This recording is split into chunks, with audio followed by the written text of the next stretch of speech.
Welcome to On Cloud, the podcast for cloud professionals, where we break down the state of cloud computing today and how you can unleash the power of cloud for your enterprise.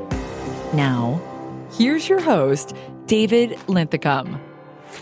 Welcome to this Deloitte On Cloud podcast, now in short, exploring a specific topic related to cloud computing. This is a short tutorial talking about real-world concepts in the emerging world of cloud computing. I'm your host, David Linthicum, cloud computing subject matter expert, author, speaker, and managing director with Deloitte Consulting. And this is how generative AI changes cloud architecture.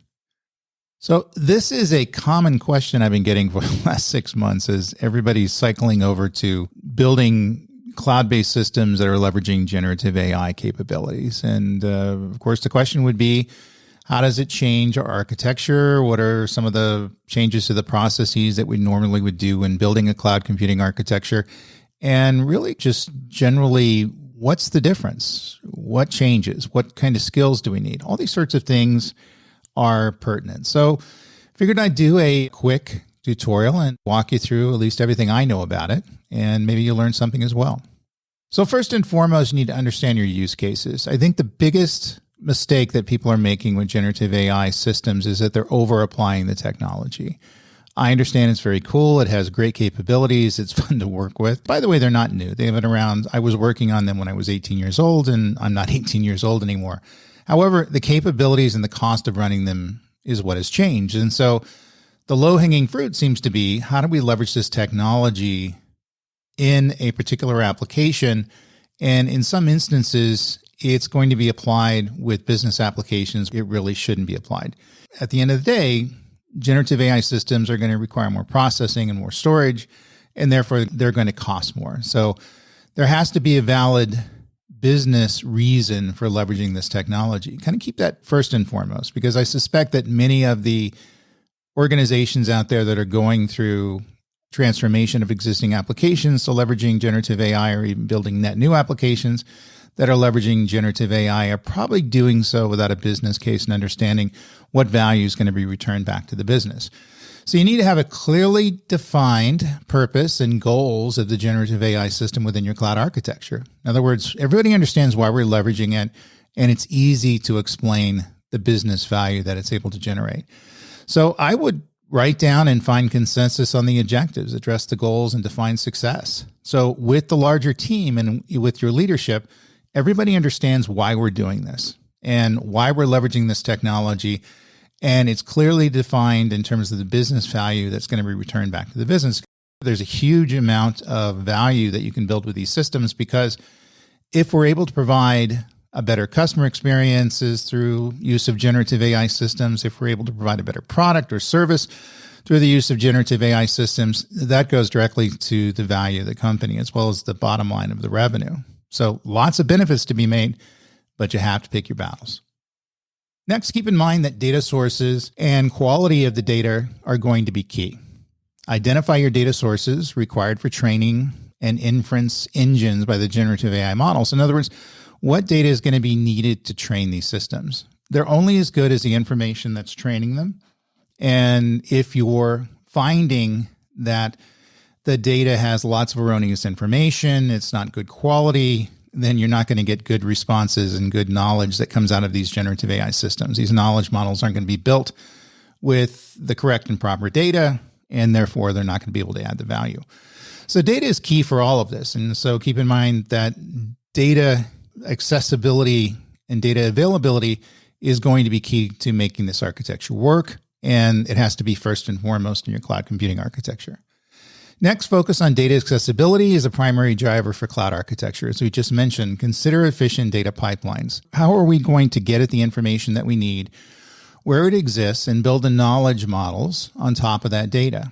And in many instances, I think that the temptation is to migrate everything to a centralized data repository, such as pushing everything onto a public cloud.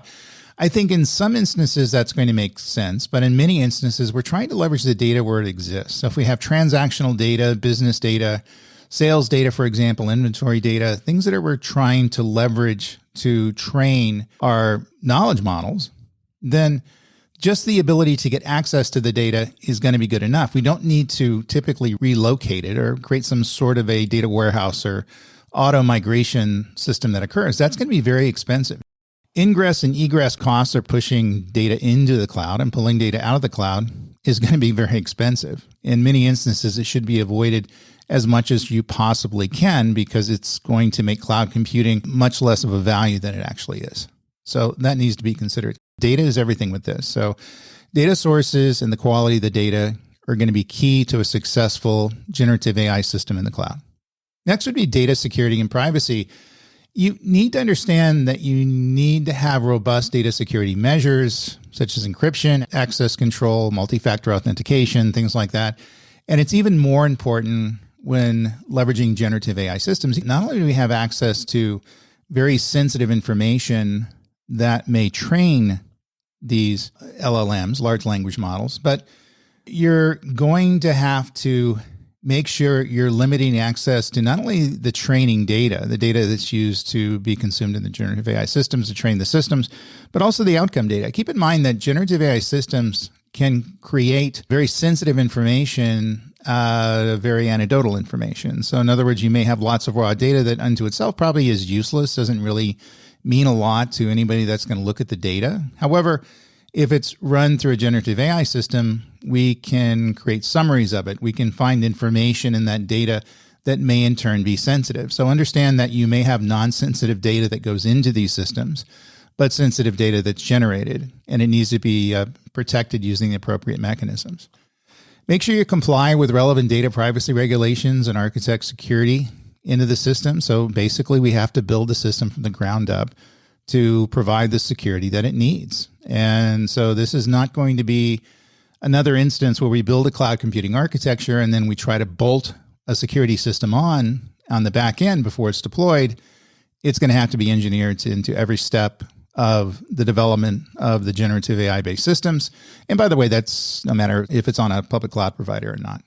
Next, scalability and inference resources. Plan for scalability of cloud resources to accommodate varying workloads and data processing demands. So this is going to be about consuming more processing power, certainly GPUs and TPUs, which are kind of core to the engine of what generative AI does, and also information or data that needs to be stored, either data that's consumed into the generative AI system or is generated by the generative AI system.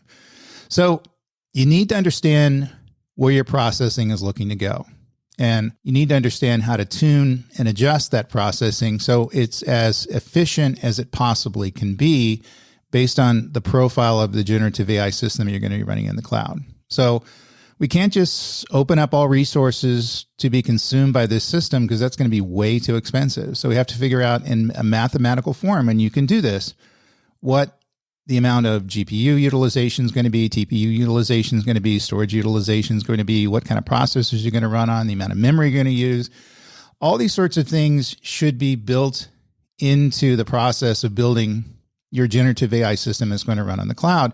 Because without understanding that, we're going to deploy lots of systems that are going to generate huge cloud computing bills. And that, in essence, is going to remove a lot of the value that comes out of building and deploying these systems. Next, model selection. Choose an example of generative AI architecture based on the use case and requirements. So we're building something using a model that we're going to build, knowledge models, LLMs.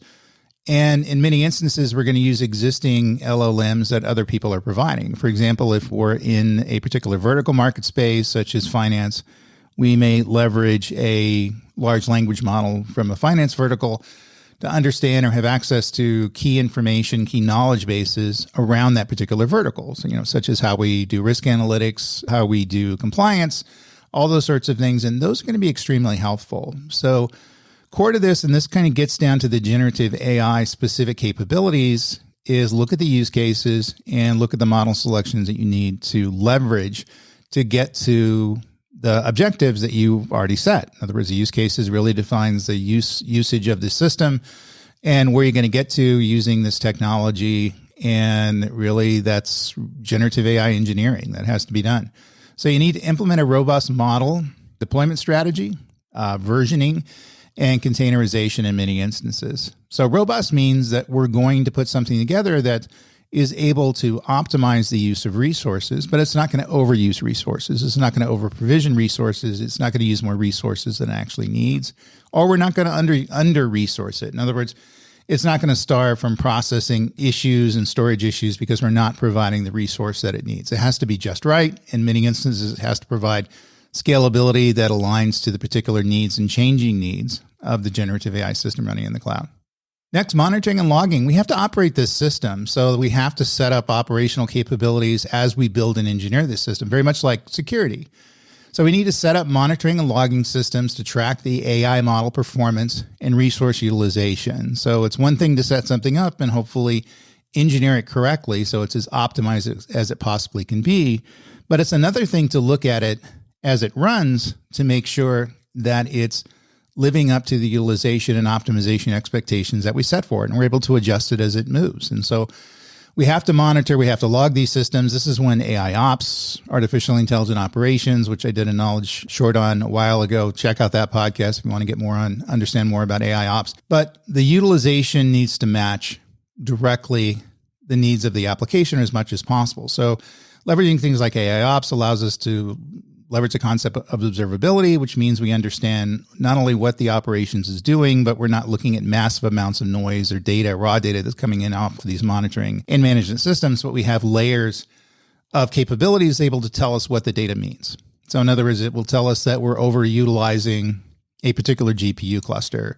It could tell us that we're about to run out of data space. We need to provision more. All these sorts of things are very helpful to those who are charged with operating a generative AI system in the cloud, because it's going to be a very challenging thing to operate on a day-to-day basis. And we're going to have automated tools and technology to make this much easier, but still the human beings have to figure out what needs to occur in some of the larger decisions that have to be made. So establish an alerting mechanism for anomalies and use cloud cost management, good FinOps tools to make sure we're aware when things are going wrong. And we're also able to self-heal and correct issues automatically, such as providing more storage if we're about to run out and it's the middle of the night and no one's going to be able to wake up and make that happen. And also cost management tools, your ability to have a layer of very robust FinOps technology that's able to monitor the costs of this technology as it's running in the cloud and make sure we're utilizing it correctly, and we have accountability and we have observability of the cost systems, very much like the operational observability where you figure out what the costs are coming from and what's actually happened. All those things are very important. You can keep in mind that a FinOps system is important to a larger cloud deployment overall, and you really should, kind of keep that in mind as you build these things. So FinOps is going to be a cross-platform system that's going to operate across cloud providers and is operated across generative AI systems. This is just an instance of a system we're building, but we need to layer that FinOps system into this particular application instance, in this case, an application that's using generative AI capabilities. Some of the other considerations would be you need to ensure high availability and implement BCDR, business continuity, disaster recovery plans for failover and redundancy. In many instances, it may go without saying, but I see a lot of systems out there that are built without this in mind. So in other words, they really get dependent on their generative AI system. Suddenly there's an outage, something goes wrong, cloud outage, network outage that occurs at a particular location that happens to be producing training data. That training data is not available, and we have to figure out some way around leveraging the system in such a way of bringing the system back up and running where we're able to get the value out of that system ongoing. In many instances, these are going to be the systems that are going to cost $1 million an hour in terms of their unavailability. So in other words, when they go down, banking systems are an example of this. We're losing massive amounts of dollars. So we need to kind of adjust the fact that we're going to have to build these capabilities, these BCDR capabilities, around the functions of the systems and the purposes of the system and the importance of the system. Make sure we're not overspending for creating redundant systems, but we're spending up to what's needed in terms of how much damage is going to be done if a system outage occurs. Not an easy thing, but it's very important that I think the architects do that. So what about cloud computing architecture in general? Some aspects are the same when using generative AI and some are not. So we're getting to a purpose-built system here that does generative AI-based patterns of processing. And that could be a number of things, including image generation. It could be the ability to do information automation, the ability to automate a supply chain, just a massive number of applications that are available that generative AI is able to address. But we have to understand that that's going to be part of a larger cloud computing architecture. And so many of the disciplines that we talked here about on the podcast really apply. Your ability to look at your data design, your security design, your operations design, all these aspects and moving components of building a cloud computing architecture. So we're getting to a point where we're as optimized as possible. So in other words, we're leveraging the correct technology in the right configuration that's returning the most value back to the business. And that's the objective. It's not your ability to leverage a certain type of cloud or any number of different technologies. It's about your ability to get to a point where we're ultimately as optimized as we can, and therefore we're returning as much value as we can back to the business. So be aware of the importance and rigor required for generative AI. It requires that you pay more attention. As I found as I'm looking to build these systems and have built these systems over time, and I've been working with AI for a long time, and many of the patterns are exactly the same. They can be massive resource utilizers if they're not checked and they're not designed properly. So we have a tendency to forget about that because back in the day, we built AI systems on owned hardware. So we already paid for the capacity and we just use the capacity or we're paying for it. It doesn't cost more if we're leveraging a server at 80% utilization or 10% utilization. And so therefore, we didn't put a lot of thought into how we were building and scaling these systems. Now with public cloud being a utility model, in other words, we're paying for what we use, massive bills can be generated if we're not able to keep this stuff in check. And I suspect that in 2024 and 2025, we're going to hear about a lot of consternation where people are getting these massive cloud bills from their generative AI systems they built in 2023. In many instances, they're self-inflicted wounds. They didn't go through the rigor of what we're talking about here and doing the right architecture in the right way. It shouldn't scare anybody. There's emerging information, courses that are out there. Colleges and universities are teaching this. The on-demand training is teaching this, and how to, and you're basically, if you're listening to this podcast, you're getting a jumping off amount of information to go on your learning journey. This is about continuously learning and understanding that the technology is always going to be changing. Generative AI, certainly important to us building these various systems. And as a cloud architect, you're going to have to understand how to make these things work and how to configure and deploy these systems. Or if you're an IT executive, or if you're a CIO, or, even if you're a developer, what's changing? In other words, what do we need to focus on as we're building and deploying these systems? And that's really where you should focus on right now. Certainly if you have a base understanding of information, you've done architecture in the past. So you need to figure out what is going to be new.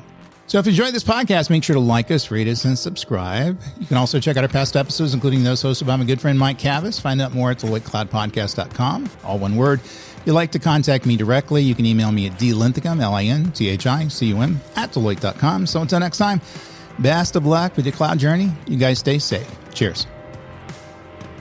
Thank you for listening to On Cloud for Cloud Professionals with David Linthicum. Connect with David on Twitter and LinkedIn. And visit the Deloitte on Cloud blog at Deloitte.com/US/Deloitte-on-cloud-blog. Be sure to rate and review the show on your favorite podcast app. This podcast is produced by Deloitte. The views and opinions expressed by podcast speakers and guests are solely their own and do not reflect the opinions of Deloitte. This podcast provides general information only and is not intended to constitute advice or services of any kind. For additional information about Deloitte, go to Deloitte.com/about.